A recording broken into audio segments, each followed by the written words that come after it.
51वां अध्याय कालय वन का भस्म होना, मुचुकुंद की कथा। श्री सुखदेव जी कहते हैं, प्रिय परीक्षित, जिस समय भगवान श्री कृष्ण मथुरा नगर के मुख्य द्वार से निकले, उस समय ऐसा मालूम पड़ा मानो पूर्व दिशा से चंद्रोदय हो रहा हो। उनका श्यामल शरीर अत्यंत ही दर्शनीय था। उस पर रेशमी पीतांबर की छटा निराली ही थी। वक्ष स्थल पर स्वर्ण रेखा के रूप में श्रीवत्स चिन्ह शोभा पा रहा था और गले में कौस्तुभ मणि जगमगा रही थी। 4 भुजाएं थीं, जो लंबी लंबी और कुछ मोटी मोटी थीं। हाल के खिले हुए कमल के समान कोमल और रत्नारे नेत्र थे। मुख कमल पर राशि राशि आनंद खेल रहा था। कपोलों की छटा निराली ही थी। मंद मंद मुस्कान देने वालों का मन चुराए लेती थी। कानों में मकराकृत कुंडल झिलमिल झिलमिल झलक रहे थे। उन्हें देखकर कालयवन ने निश्चय किया कि यही पुरुष वासुदेव है, क्योंकि नारद जी ने जो जो लक्षण बतलाए थे, वक्ष स्थल पर श्रीवत्स का चिन्ह, 4 भुजाएं, कमल केसे नेत्र, गले में वनमाला और सुंदरता की सीमा, वे सब इसमें मिल रहे हैं। इसलिए यह कोई दूसरा नहीं हो सकता। इस समय यह बिना किसी अस्त्र शस्त्र के पैदल ही इस ओर चला आ रहा है, इसलिए मैं भी इसके साथ बिना अस्त्र शस्त्र के ही लड़ूंगा। ऐसा निश्चय करके जब कालयवन भगवान श्री कृष्ण की ओर दौड़ा, तब वे दूसरी ओर मुंह करके रणभूमि से भाग चले और उन योगी दुर्लभ प्रभु को पकड़ने के लिए कालयवन उनके पीछे पीछे दौड़ने लगा। रण छोड़ भगवान लीला करते हुए भाग रहे थे। कालयवन पग पग पर यही समझता था कि अब पकड़ा तब पकड़ा। इस प्रकार भगवान उसे बहुत दूर एक पहाड़ की गुफा में ले गए। कालयवन पीछे से बार बार आक्षेप करता कि अरे भाई, तुम परम यशस्वी यदुवंश में पैदा हुए हो, तुम्हारा इस प्रकार युद्ध छोड़कर भागना उचित नहीं है। परंतु अभी उसके अशुभ निश्चेष नहीं हुए थे, इसलिए वह भगवान को पाने में समर्थ न हो सका। उसके आक्षेप करते रहने पर भी भगवान उस पर्वत की गुफा में घुस गए। उनके पीछे कालयवन भी घुसा। वहां उसने एक दूसरे ही मनुष्य को सोते हुए देखा। उसे देखकर कालयवन ने सोचा, देखो तो सही, यह मुझे इस प्रकार इतनी दूर ले आया और अब इस तरह मानो इसे कुछ पता ही न हो साधु बाबा बनकर सो रहा है। यह सोचकर उस मूढ़ ने उसे कसकर एक लात मारी। वह पुरुष वहां बहुत दिनों से सोया हुआ था। पैर की ठोकर लगने से वह उठ पड़ा और धीरे धीरे उसने अपनी आंखें खोली। इधर उधर देखने पर पास ही कालयवन खड़ा हुआ दिखाई दिया। परीक्षित, वह पुरुष इस प्रकार ठोकर मारकर जगाए जाने से कुछ रुष्ट हो गया था। उसकी दृष्टि पड़ते ही कालयवन के शरीर में आग पैदा हो गई और वह क्षण भर में जलकर राख का ढेर हो गया।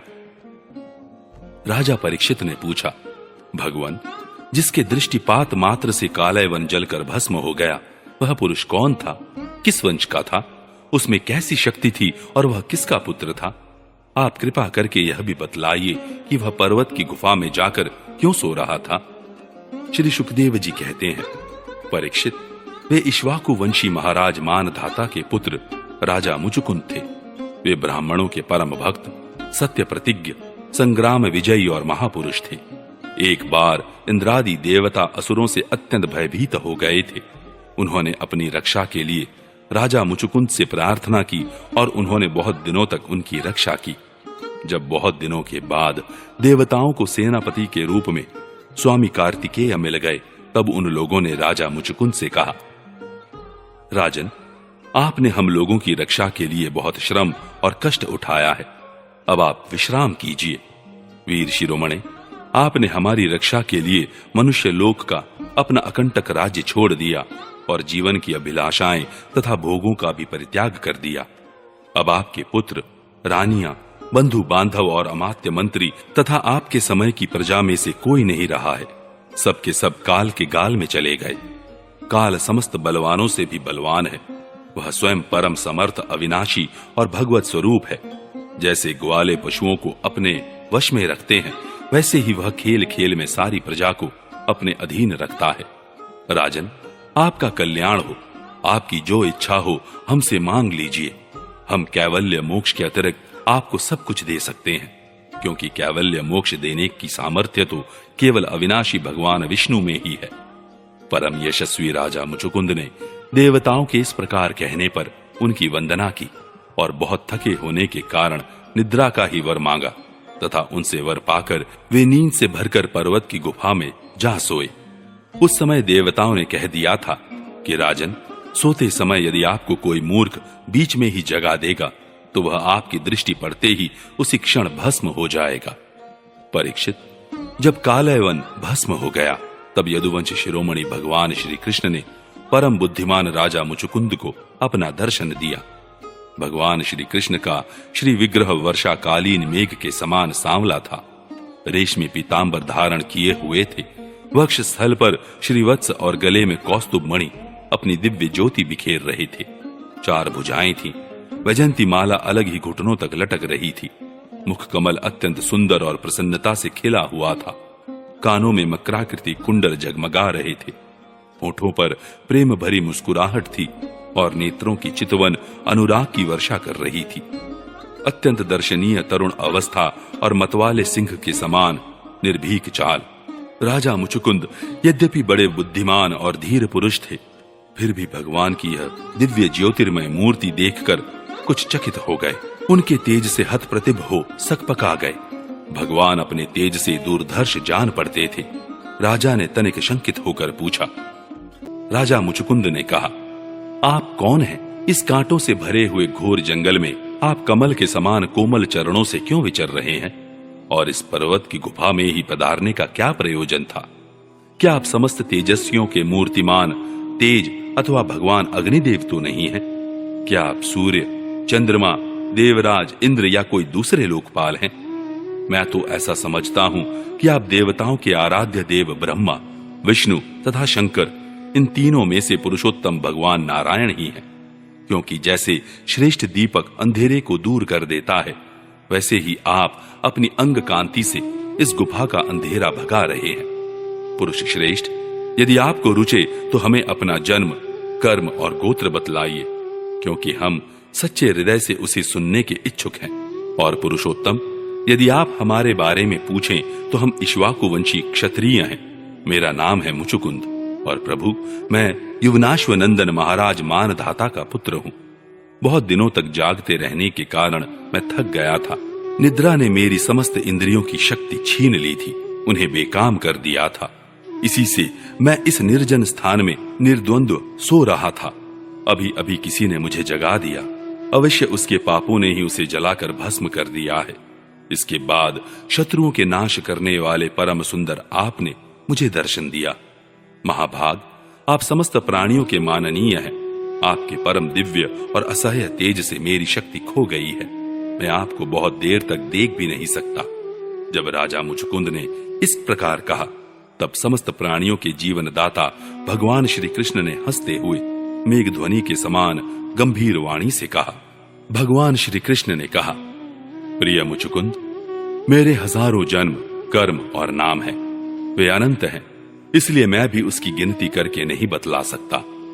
यह संभव है कि कोई पुरुष अपने अनेक जन्मों में पृथ्वी के छोटे छोटे धूल कणों की गिनती कर डाले, परंतु मेरे जन्म, गुण, कर्म और नामों को कोई कभी किसी प्रकार नहीं गिन सकता। राजन, सनक सनंदन आदि परम ऋषिगण मेरे त्रिकाल सिद्ध जन्म और कर्मों का वर्णन करते रहते हैं, परंतु कभी उनका पार नहीं पाते। प्रिय मुचुकुंद, ऐसा होने पर भी मैं अपने वर्तमान जन्म, कर्म और नामों का वर्णन करता हूं। सुनो, पहले ब्रह्मा जी ने मुझसे धर्म की रक्षा और पृथ्वी के बाहर बने हुए असुरों का संहार करने के लिए प्रार्थना की थी। उन्हीं की प्रार्थना से मैंने यदुवंश में वसुदेव जी के यहां अवतार ग्रहण किया है। अब मैं वसुदेव जी का पुत्र हूं, इसलिए लोग मुझे वासुदेव कहते हैं। अब तक मैं कालनेमी असुर का, जो कंस के रूप में पैदा हुआ था, तथा प्रलंब आदि अनेकों साधुद्रोही असुरों का संहार कर चुका हूं। राजन, यह कालयवन था जो मेरी ही प्रेरणा से तुम्हारी तीक्ष्ण दृष्टि पड़ते ही भस्म हो गया। वही मैं तुम पर कृपा करने के लिए ही इस गुफा में आया हूं। तुमने पहले मेरी बहुत आराधना की है और मैं हूं भक्त वत्सल, इसलिए राजर्षि, तुम्हारी जो अभिलाषा हो मुझसे मांग लो। मैं तुम्हारी सारी लालसा, अभिलाषाएं पूर्ण कर दूंगा।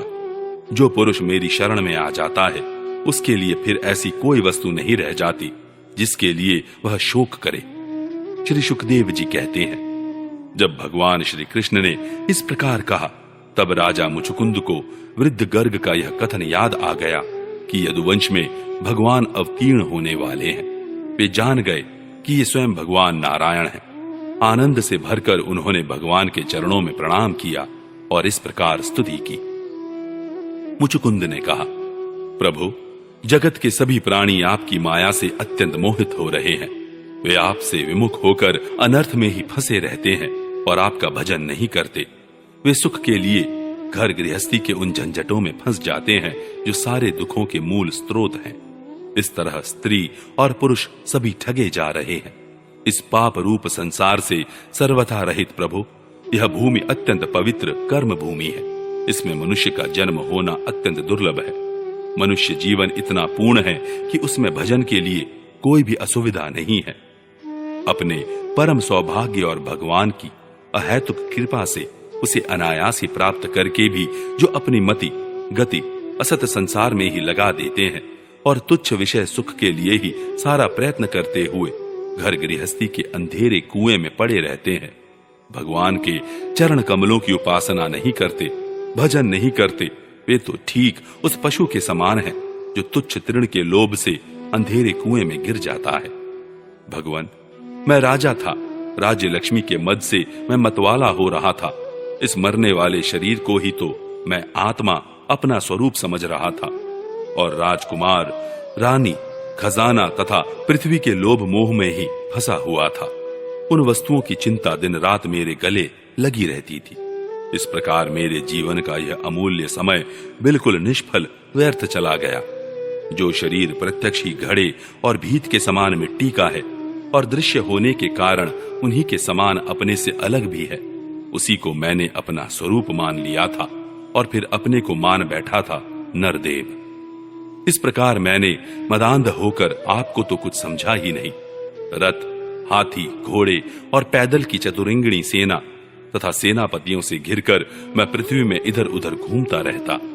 मुझे यह करना चाहिए और यह नहीं करना चाहिए, इस प्रकार विविध कर्तव्य और अकर्तव्यों की चिंता में पड़कर मनुष्य अपने एकमात्र कर्तव्य भगवत प्राप्ति से विमुख होकर प्रमत्त हो जाता है, असावधान हो जाता है। संसार में बांध रखने वाले विषयों के लिए उसकी लालसा दिन दूनी रात चौगुनी बढ़ती ही जाती है। परंतु जैसे भूख के कारण जीभ लपलपाता हुआ सांप असावधान चूहे को दबोच लेता है, वैसे ही काल रूप से सदा सर्वदा सावधान रहने वाले आप एकाएक उस प्रमादग्रस्त प्राणी पर टूट पड़ते हैं और उसे ले बीतते हैं। जो पहले सोने के रथों पर अथवा बड़े बड़े गजराजों पर चढ़कर चलता था और नरदेव कहलाता था, वही शरीर आपके अबाध काल का ग्रास बनकर बाहर फेंक देने पर, पक्षियों की विष्ठा धरती में गाड़ देने पर, सड़कर कीड़ा और आग में जला देने पर राख का ढेर बन जाता है। प्रभु, जिसने सारी दिशाओं पर विजय प्राप्त कर ली है और जिससे लड़ने वाला संसार में कोई रह नहीं गया है, जो श्रेष्ठ सिंहासन पर बैठता है और बड़े बड़े नरपति जो पहले उसके समान थे अब जिसके चरणों में सिर झुकाते हैं, वही पुरुष जब विषय सुख भोगने के लिए जो घर गृहस्थी की एक विशेष वस्तु है स्त्रियों के पास जाता है, तब उनके हाथ का खिलौना उनका पालतू पशु बन जाता है। बहुत से लोग विषय भोग छोड़कर पुनः राज्यादि भोग मिलने की इच्छा से ही दान पुण्य करते हैं और मैं फिर जन्म लेकर सबसे बड़ा परम स्वतंत्र सम्राट हूं, ऐसी कामना रखकर तपस्या में भलीभांति स्थित हो शुभ कर्म करते हैं। इस प्रकार जिसकी तृष्णा बढ़ी हुई है वह कदापि सुखी नहीं हो सकता। अपने स्वरूप में एक रस स्थित रहने वाले भगवान, जीव अनादिकाल से जन्म मृत्यु रूप संसार के चक्कर में भटक रहा है। जब उस चक्कर से छूटने का समय आता है तब उसे सत्संग प्राप्त होता है। यह निश्चय है कि जिस क्षण सत्संग प्राप्त होता है उसी क्षण संतों के आश्रय कार्य कारण रूप जगत के एकमात्र स्वामी आप में जीव की बुद्धि अत्यंत दृढ़ता से लग जाती है। भगवान, मैं तो ऐसा समझता हूं कि आपने मेरे ऊपर परम अनुग्रह की वर्षा की, क्योंकि बिना किसी परिश्रम के अनायास ही मेरे राज्य का बंधन टूट गया। साधु स्वभाव के चक्रवर्ती राजा भी जब अपना राज्य छोड़कर एकांत में भजन साधन करने के उद्देश्य से वन में जाना चाहते हैं, तब उसके ममता बंधन से मुक्त होने के लिए बड़े प्रेम से आपसे प्रार्थना किया करते हैं। अंतर्यामी प्रभु, आपसे क्या छिपा है, मैं आपके चरणों की सेवा के अतिरिक्त और कोई भी वर नहीं चाहता, क्योंकि जिनके पास किसी प्रकार का संग्रह परिग्रह नहीं है अथवा जो उसके अभिमान से रहित है, वे लोग भी केवल उसी के लिए प्रार्थना करते रहते हैं। भगवान, भला बतलाइए तो सही, मोक्ष देने वाले आपकी आराधना करके ऐसा कौन श्रेष्ठ पुरुष होगा जो अपने को बांधने वाले सांसारिक विषयों का वर मांगे। इसलिए प्रभु, मैं सत्वगुण, रजोगुण और तमोगुण से संबंध रखने वाली समस्त कामनाओं को छोड़कर केवल माया के लेश मात्र संबंध से रहित गुणातीत एक अद्वितीय चित्त स्वरूप परम पुरुष आपकी शरण ग्रहण करता हूं। भगवान, मैं अनादिकाल से अपने कर्म फलों को भोगते भोगते अत्यंत आर्त हो रहा था। उनकी दुखद ज्वाला रात दिन मुझे जलाती रहती थी। मेरे 6 शत्रु कभी शांत न होते थे। उनकी विषयों की प्यास बढ़ती ही जा रही थी। कभी किसी प्रकार एक क्षण के लिए भी मुझे शांति न मिली। शरणदाता, अब मैं आपके भय, मृत्यु और शोक से रहित चरण कमलों की शरण में आया हूं। सारे जगत के एकमात्र स्वामी परमात्मन, आप मुझ शरणागत की रक्षा कीजिए। भगवान श्री कृष्ण ने कहा, सार्वभौम महाराज, तुम्हारी मति, तुम्हारा निश्चय बड़ा ही पवित्र और ऊंची कोटि का है। यद्यपि मैंने तुम्हें बार बार वर देने का प्रलोभन दिया, फिर भी तुम्हारी बुद्धि कामनाओं के अधीन न हुई। मैंने तुम्हें जो वर देने का प्रलोभन दिया, वह केवल तुम्हारी सावधानी की परीक्षा के लिए। मेरे जो अनन्य भक्त होते हैं, उनकी बुद्धि कभी कामनाओं से इधर उधर नहीं भटकती। जो लोग मेरे भक्त नहीं होते, वे चाहे प्राणायाम आदि के द्वारा अपने मन को वश में करने का कितना ही प्रयत्न क्यों न करें, उनकी वासनाएं क्षीण नहीं होती और राजन, उनका मन फिर से विषयों के लिए मचल पड़ता है। तुम अपने मन और सारे मनोभावों को मुझे समर्पित कर दो, मुझ में लगा दो और फिर स्वच्छंद रूप से पृथ्वी पर विचरण करो। मुझ में तुम्हारी विषय वासना शून्य निर्मल भक्ति सदा बनी रहे। तुमने क्षत्रिय धर्म का आचरण करते समय शिकार आदि के अवसरों पर बहुत से पशुओं का वध किया है। अब एकाग्र चित्त से मेरी उपासना करते हुए तपस्या के द्वारा उस पाप को धो डालो। राजन, अगले जन्म में तुम ब्राह्मण बनोगे और समस्त प्राणियों के सच्चे हितैषी, परम सुहृद होगे तथा फिर मुझ विशुद्ध विज्ञान घन परमात्मा को प्राप्त करोगे।